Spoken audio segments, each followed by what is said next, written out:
Oi, aqui é o pastor Rafael do Ministério Reconstruindo os Muros do Evangelho, e nesse vídeo eu quero falar sobre ecumenismo e apocalipse.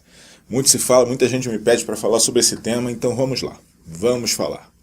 Bom, a primeira coisa que vem à mente quando se fala de ecumenismo é o cenário que nós vemos pintado, não com muitos detalhes, mas pela macro situação demonstrada no livro do Apocalipse. Quando tudo nos aponta para uma religião única, para o falso profeta, que seria o líder dessa religião mundial, que em determinado momento apontará para a besta, para o anticristo como Deus, né? E fazendo todos os povos da terra adorá-lo.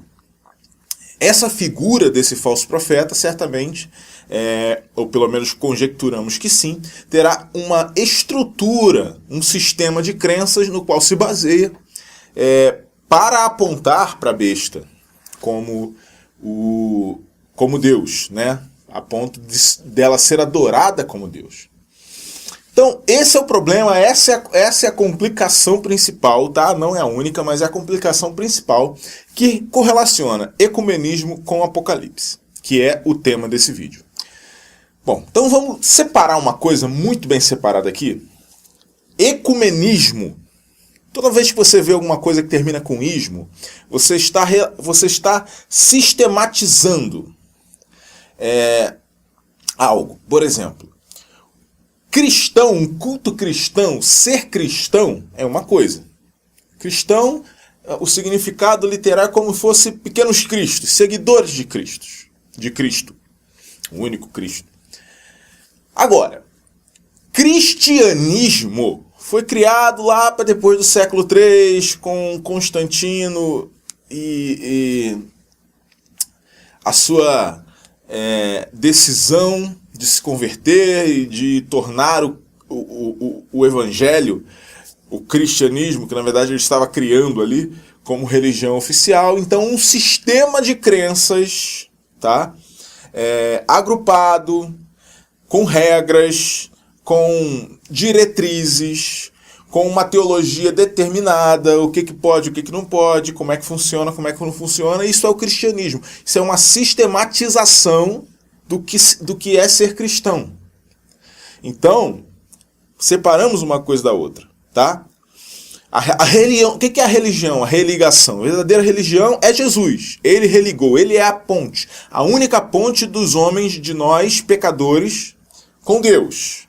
Religião é Jesus. Agora, a religião organizada que vemos hoje, todas elas trazem o sufixo ismo. Por quê? Porque são sistematizações. Tá? Judaísmo, cristianismo, islamismo são sempre diferentes do que é ser cristão, do que é ser muçulmano, do que é crer no Islã, ou do que é ser judeu, tá? Ou que é crer na Torá, enfim.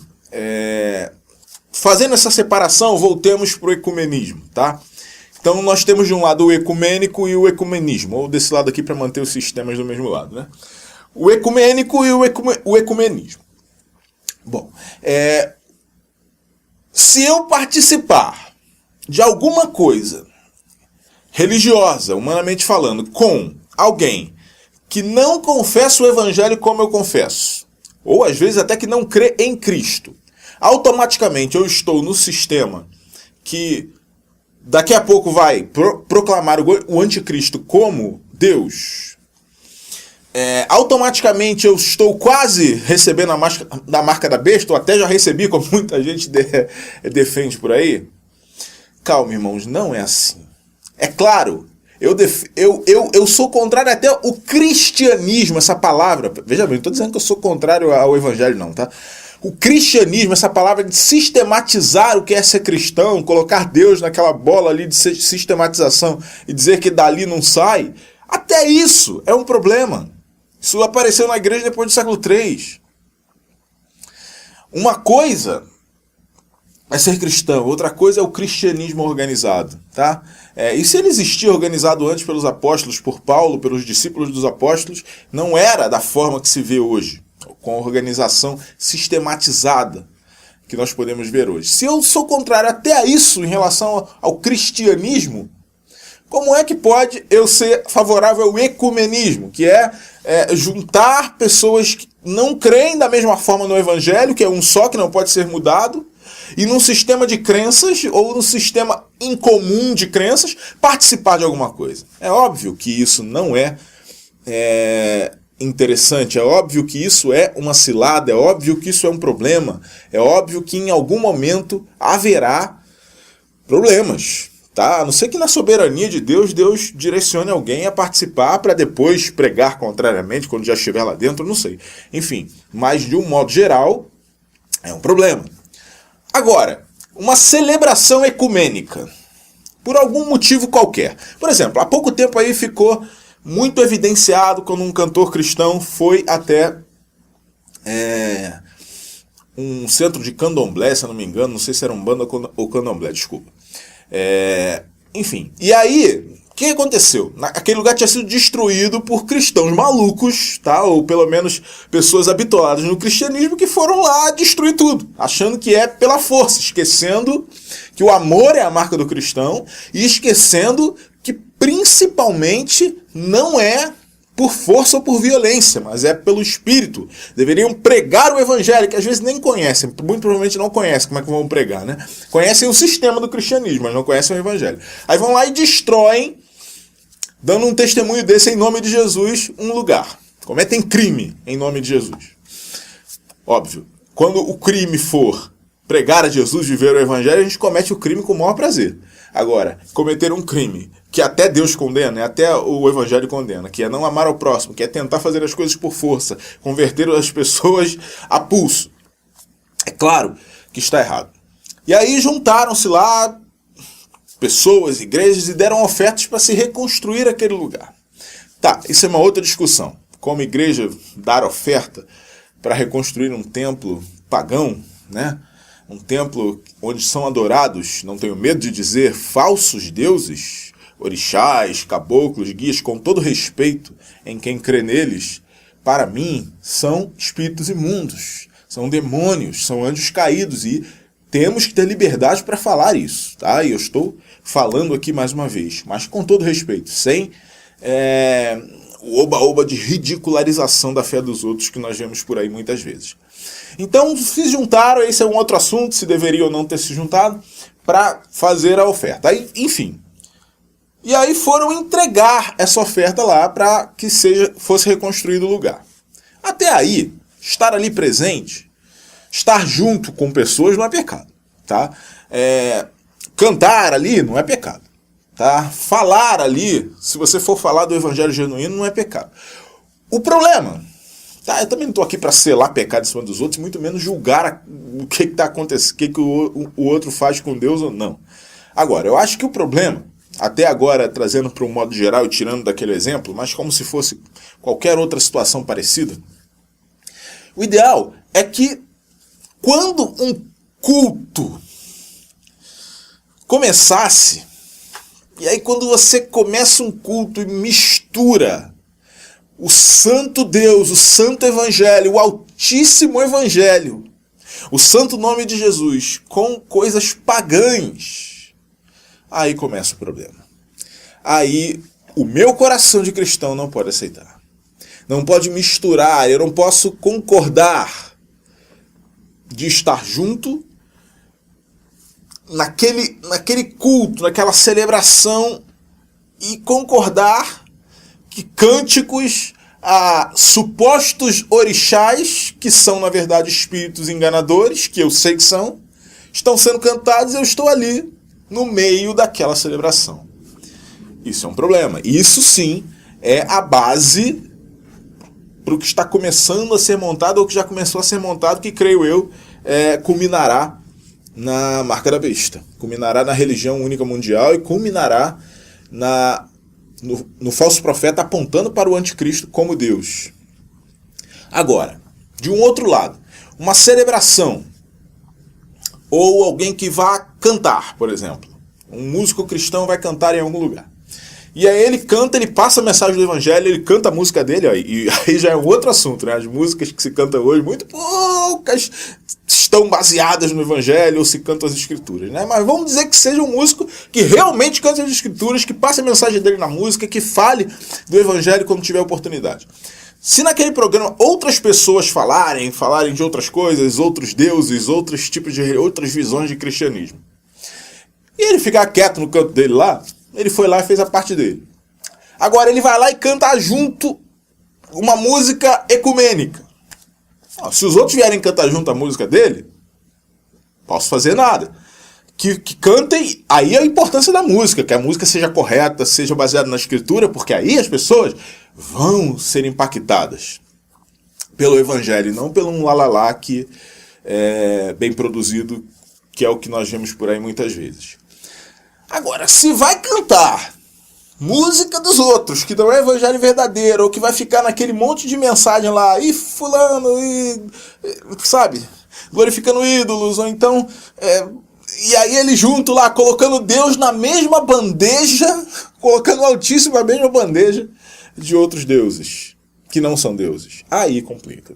Tá entendendo a diferença do ismo, da sistematização, da regra, do consenso geral para o amor, para a convivência? Então, se eu vou fazer uma celebração ecumênica, por exemplo, de casamento, ali você tem um rabino e eu tenho um padre e eu sou pastor e por algum motivo vou botar 2 só, tá? Porque são 2 noivos. A noiva é judia e o noivo é cristão.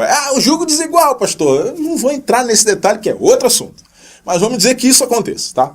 E aí, celebra-se um casamento lá, não tendo obrigação de que ratifique ou fique dizendo que coisas que o outro está dizendo estão corretas, apesar de que possa se fazer isso, se estiverem. No caso de judeus e cristãos, há muitas coisas em comum. No caso de católicos e cristãos, há muitas coisas em comum e muitas discordâncias. Então, para quê? Que sabedoria eu teria de negar esse convite, se eu tenho oportunidade de pregar e falar do evangelho? Que sabedoria eu teria de negar o convite de pregar numa igreja católica, por exemplo? E que sabedoria eu teria de chegar lá, a não ser que seja mandado por Deus, que não, covardia não. Se Deus colocar no coração, se fala qualquer coisa. Mas que sabedoria eu teria de chegar lá e falar mal exatamente daquilo, dos ídolos, da idolatria, e quando eu posso pregar o evangelho e o evangelho libertá-los daquilo? Agora, se Deus me colocar no coração para falar, eu não posso ser covarde e não falar. Paulo foi à Grécia e usou o altar do Deus desconhecido. Provavelmente conhecia aquela história e talvez, se você ler o livro Fator Melquisedeque, eu indico, muito bom livro. Inclusive estamos preparando um seminário nas pegadas do Altíssimo sobre esse livro. Tá? Se você tiver interesse em levar a sua igreja, deixa aqui nos comentários que a gente vai mostrar como é que você pode levar a sua igreja. Se você ler esse livro, você vai ver que provavelmente Paulo até conhecia a história do que possivelmente aconteceu para aquele altar estar ali. E foi realmente provavelmente, né, uma ação do Deus de Israel ali entre os gregos num tempo anterior. Paulo não chegou lá, vocês são todos idólatras. Eu vejo que vocês são muito religiosos, você tem muitos altares, vocês têm muitos deuses. Então, qual é o motivo, se não for, é claro, ordem de Deus, para que se haja com tanta falta de sabedoria para criar contendas e aí bloquear as pessoas de ouvirem o evangelho? Não há motivo. É claro que não há motivo. Então, isso é uma coisa, o amor é uma coisa, a tolerância é uma coisa, o respeito à fé dos outros é uma coisa. Há respeito. E deve-se haver respeito.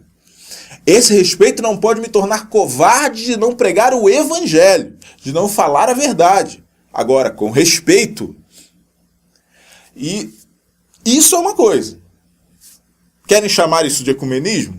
Então, muitas vezes eu posso participar de ecumenismo. Agora, para mim isso não é ecumenismo. Isso é respeito, isso é convivência, principalmente com outras pessoas que confessam o nome de Jesus. Porque daqui a pouco, seja católico, qualquer vertente cristã, reformado, pentecostal, Quem for cristão verdadeiro, daqui a pouco, já, quando vier a perseguição global, que parece se aproximar cada vez mais, relatada no Apocalipse, vai ter que se juntar e vai estar junto debaixo do nome de Jesus. Então, isso é uma coisa. Agora, o sistema que te obriga a cantar junto uma coisa que você não crê, que te obriga a se calar num ponto crucial do evangelho, porque você não pode falar ali, que te obriga a fechar os olhos e concordar ali com uma oração que não tem nada a ver com o que você promulga e, pelo contrário, fere o evangelho, aí há problema.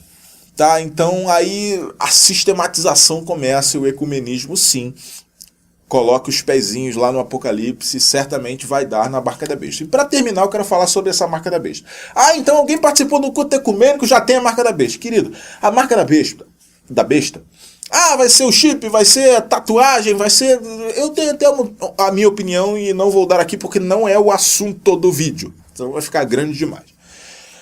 Mas, acima de tudo, seja física ou não, uma coisa ela é no coração, mas ela é uma decisão tomada em favor do anticristo, do que ele propõe e contra Deus, o Deus das Escrituras, contra o Evangelho, contra Jesus. Consciente, tá? Seja o que for fisicamente, externamente, se é que vai ser fisicamente, externamente, porque tem gente que acha que não será só internamente. Então, são todas opiniões dignas de respeito, não podemos bater o martelo e dizer que a Bíblia confirma alguma delas, claramente. Mas no coração será. Então não é porque alguém participa de alguma coisa errada agora que já está com a marca da besta. Agora, participar de um sistema, de ecumenismos marcados todo mês, ou então reuniões ecumênicas onde você se limita... É claro que estar nesse ambiente coloca as pessoas em um risco maior, porque progredindo ali pode haver os problemas que eu citei aqui e aí culminar lá no Apocalipse. Agora, amor, respeito, estar junto, principalmente com outros cristãos que creem que Cristo é o Filho de Deus, que veio para perdoar os nossos pecados, para expiar os nossos pecados, para nos dar redenção na cruz do Calvário. Estar junto com essas pessoas e, junto com elas, orar a Deus, falar com Deus, ministrar um casamento, um ofício fúnebre, a não ser, na verdade, a não ser não, perdoe, mas, a não ser mesmo, a não ser que me impeçam de falar algo claro do Evangelho, ou que eu não possa falar algo claro do Evangelho, ou me obriguem a concordar com uma coisa que eu não concorde, não vejo problema. Vejo respeito, vejo oportunidade de se levar o verdadeiro Evangelho. Tá bom? Então, separando bem essas coisas, estar junto do sistema do ecumenismo. Espero ter esclarecido para você aí e ajudado você a entender melhor sobre essas coisas, tá bom? Então é isso. O vídeo de hoje é sobre isso. Quero lembrar que se você gostou do vídeo, deixe o seu like, marque gostei. Inscreva-se no canal, aqui do lado tem uma bolinha aqui com o nosso logo, você pode clicar ali, abre ali para você se inscrever. Ou então abaixo, se você estiver vendo no YouTube, você pode clicar ali no botãozinho vermelho de inscrever-se, marcar as notificações, porque se você não fizer isso, você não é notificado dos vídeos novos que nós fazemos. E dia sim, dia não, tem vídeo novo aqui no canal, tem sido assim e pretendemos manter assim, até quando Deus permitir, talvez até colocando todo dia mais pra frente, tá? Então faça isso, se você estiver no Facebook, clique em curtir, marque um amigo, compartilhe, para que essa mensagem chegue a mais pessoas, porque é a dúvida de muitos. E não vendemos a fé, não barganhamos com Deus, não vendemos objetos ungidos, você não nos vai ver pregando como muitas, e eu me arrisco a dizer que até as mais famosas igrejas do Brasil fazem, que é de alguma forma se render ao Evangelho da Prosperidade, se render a barganhas com Deus. Não fazemos isso, tudo é por amor, sobrevivemos, nós, são pessoas que dependem, famílias que dependem desse ministério para sobreviver, porque não trabalham secularmente, não temos condições de fazer isso, porque senão teríamos que parar o que fazemos aqui, dá muito trabalho, manter estrutura, manter aluguel, publicações diárias e constantes nas redes sociais, todas autorais, não copiamos nada de ninguém, vídeos, produção, edição, renderização, enfim, seminários que nós saímos para dar, escrita de livros, não há condições de fazermos outra coisa senão isso e vivemos apenas hoje dos nossos recursos, mas eles estão acabando, e de ofertas de amor que nos chegam. Então, se você puder nos ajudar sendo um reconstrutor com 30, 15, 10 reais por mês, vai haver o link aqui, ou embaixo, ou em cima, dependendo de onde você está vendo esse vídeo, para você nos ajudar. Se você nos conhece, você sabe do nosso trabalho. Se não conhece, assista mais alguns vídeos, leia um pouco mais sobre nós, vá no nosso site e você vai ver o trabalho sério que nós fazemos. Não estamos pedindo aqui 1.000, 2.000, 5.000 reais. Pedindo 30, 15, 10, que vai nos ajudar muito. Mas principalmente se você puder comprar os nossos livros, porque eu sou escritor, então é uma forma de colocar o meu trabalho, o meu talento em função do reino. Já tenho um livro dentro da Igreja Longe de Deus escrito, e tenho um livro chamado Aniquilação na Última Hora, que é uma ficção, que está muito legal, que inclusive foi lançado dia 15 agora de março de 2018, e já está vendendo bem, já estamos entregando para todo o Brasil. Então, se você quiser, eu ia até trazer ele aqui hoje para mostrar, mas acabei que eu vim aqui para o estúdio e não trouxe, tá? Mas se você adquirir, você nos ajuda, tá bom? Porque toda a renda da venda dos livros vai direto para o ministério, tá? E o ministério, ele, óbvio, sustenta as pessoas que dele dependem, mas também sustenta que essa estrutura continue e que nós possamos continuar indo à frente e pregando o evangelho, tá? Então vai estar os links aqui, ou para você ser um reconstrutor, e sendo um reconstrutor você recebe os livros digitais gratuitamente, tá? Todos os que eu lançar. O que a gente lançar, porque o pastor Luciano está preparando um também, mas eu vou lançar mais porque eu sou escritor, principalmente de ficção, porque histórias são poderosas para levar a mensagem do Evangelho. Então esse livro está muito legal, esse último livro, mas o Dentro da Igreja Longe de Deus, que é um livro temático, também está legal. Então você vai poder clicar aqui e adquirir os nossos livros, tá bom? E nos ajudar. Sendo assim, ore por nós, esteja compartilhando nossos conteúdos, convide outras pessoas para conhecer o Ministério Reconstruindo os Muros do Evangelho, e que Deus nos abençoe nessa semana que se iniciou ontem e que continuará até o sábado, tá bom? Deus abençoe você, em nome de Jesus, e até o próximo vídeo. Tchau!